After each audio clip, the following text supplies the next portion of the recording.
Desde que Venezuela logró su incursión en el sistema democrático por allá por los años 1958, con el bipartidismo y esos 40 años de democracia, de lo que luego se bautizaría o se llamaría como la Cuarta República.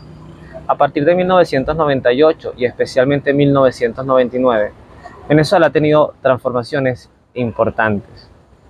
Transformaciones que para algunos, hay que decirlo, cuando se ve desde el punto de vista económico, han sido oportunidades de salir de la pobreza, de la miseria.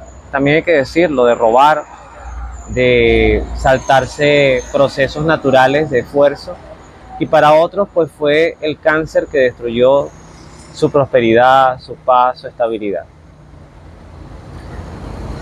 A razón de esto, desde 1999, para ese momento yo tendría algo así como 18 años, hasta mis 42 años actuales, Venezuela solamente ha conocido un solo partido, un solo proceso de gobierno, que ya por supuesto supera las 2 décadas y tiene toda la aspiración del mundo de incursionar hacia 3 décadas de gobierno. Ha tenido, sin embargo, dos rostros en el poder. Uno no sigue no porque no quisiera seguir, sino porque la mano de Dios, la fragilidad humana, la enfermedad, decidió llevárselo de este mundo. Por lo tanto, en este tiempo, un mismo partido, dos presidentes con longevidades importantes en sus periodos presidenciales.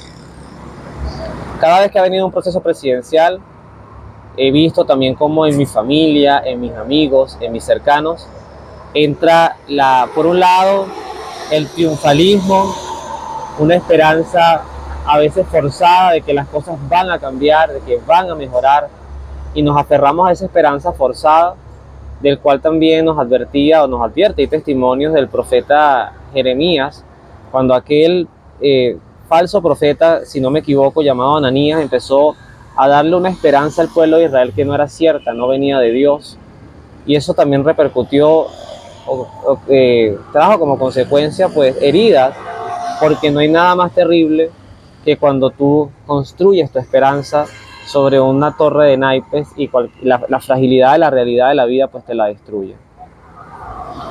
Hemos aprendido a adoptar candidatos de cualquier forma, de cualquier tipo, sin conocerlos bien, a veces sacados debajo de la manga, desde el lado de lo que se llama la oposición, con el único propósito, el único fin de sacar este sistema de gobierno. Yo he sido parte de eso, desde el punto de vista electoral, con lo único que como ciudadano pues debo hacer y puedo hacer, que es participar en un proceso electoral y votar. Hemos transitado por el camino de la abstención, de no participar, de caer en conflicto, de tratar de tener una unidad forzada, y al final las derrotas han sido sistemáticas. Al final lo cierto es que el ejecutivo de nuestro país no ha salido del poder. Ante ese punto, ¿qué hacer? Porque uno ciertamente, legítimamente tiene todo el derecho a no creer, a desvincularse, a decir yo no voy a depositar más mi energía, mi esfuerzo, mis afectos, mis emociones en esto, que además me genera heridas, me genera frustraciones. He aprendido a vivir en la escasez y en la abundancia, porque también he aprendido, y por aquí ya empiezo a introducirme un poquito hacia donde quiero llevar esta opinión de un laico, he aprendido que Dios ha estado en los momentos de peor desierto de mi vida, de peor escasez, como también ha estado en los momentos de alguna recuperación para mantener cierto nivel de estabilidad. Cuando Jesús estuvo ante Pilatos, Pilatos le hace una pregunta: ¿de dónde eres tú? Y luego Pilatos le dice: no me quieres hablar, porque ya Jesús en la segunda parte de su entrevista con Pilato pues no hablaba. Y Pilatos le dice: no sabes que tengo el poder para dejarte libre como para crucificarte. Y es lo que a veces como ciudadanos nos hacen creer, que nosotros tenemos el poder de cambiar los destinos de este país. Y posiblemente sí, en el libre albedrío posiblemente sí. Pero por eso tomo las palabras de Pilato con esa sensación de que nosotros en nuestras manos, sin la ayuda de nadie, podemos sacar esta situación adelante. Este país que además forzadamente se ha llevado más de cuidado si no son ya 10 millones de personas que se han ido, y cuidado si con los resultados electorales, dependiendo hacia qué lado se inclinen, pues se irán muchos millones más. Ante esto, me quedo con las palabras de Jesús. Jesús dice: tú no tendrías poder sobre mí si no te hubiera sido dado de lo alto. No sé si alguna vez alguien se ha cuestionado esta afirmación de Jesús, pero yo lo pregunto en esta línea. ¿Quiere decir que Dios quiso que Pilatos estuviera allí? Pues bíblicamente voy a hablarte 4 referencias rápidas que tienen que ver con este punto. La primera está tomada del libro de los Reyes, el segundo libro de los Reyes, cuando el pueblo de Israel vive la primera extradición forzosa, por así decirlo, el primer destierro, de mano de los caldeos y de mano de quien en su momento era el rey de referencia de este pueblo de Babilonia, una gran ciudad, referencia para el mundo de ese tiempo, el mundo de esa época, que era Nabucodonosor. Este destierro estaba vaticinado por los profetas. Dios dispuso, lo permitió. Era necesario el destierro.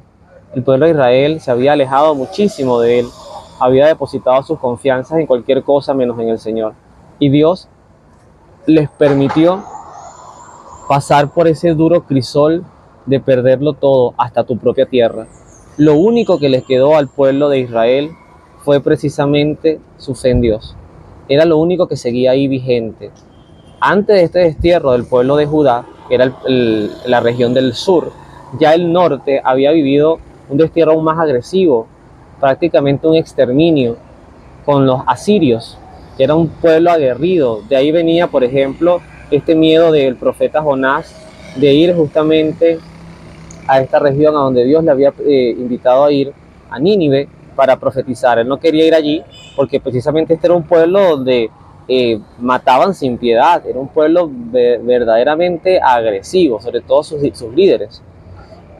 Ya habían experimentado el borrón del pueblo de la región del norte, de las tribus del norte, y solamente quedaba la de Judá, que tuvo un destierro distinto, pero igual con las mismas consecuencias.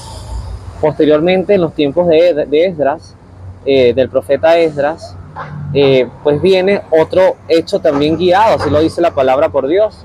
Vino Ciro, el persa, saca a los caldeos, permite el regreso del pueblo de Israel a Jerusalén, y ahí empieza una nueva etapa, que era la reconstrucción del templo.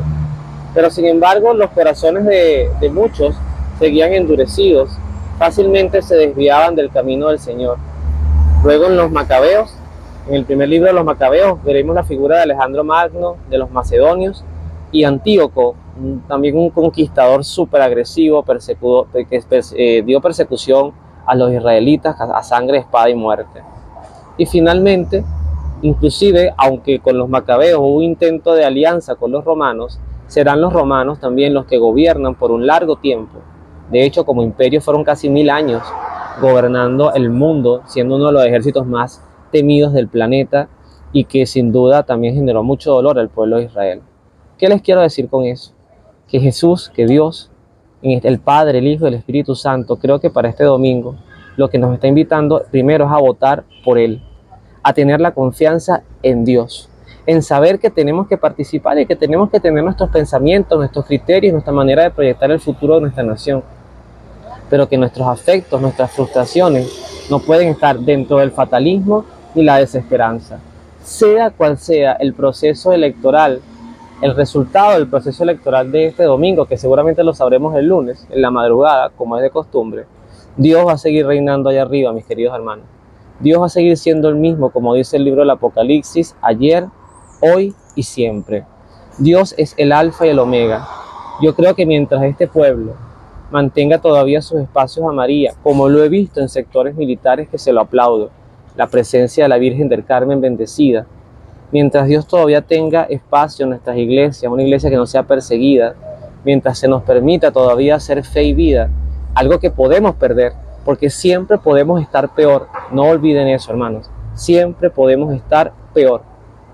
Pues participemos con nuestros criterios, colocamos en oración nuestra votación, pero sea cual sea el resultado, que nada borre tu fe y tu esperanza en el Señor.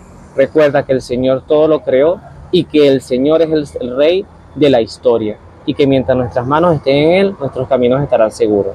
Que Dios te bendiga, nos vemos en la oración y Dios bendiga a Venezuela.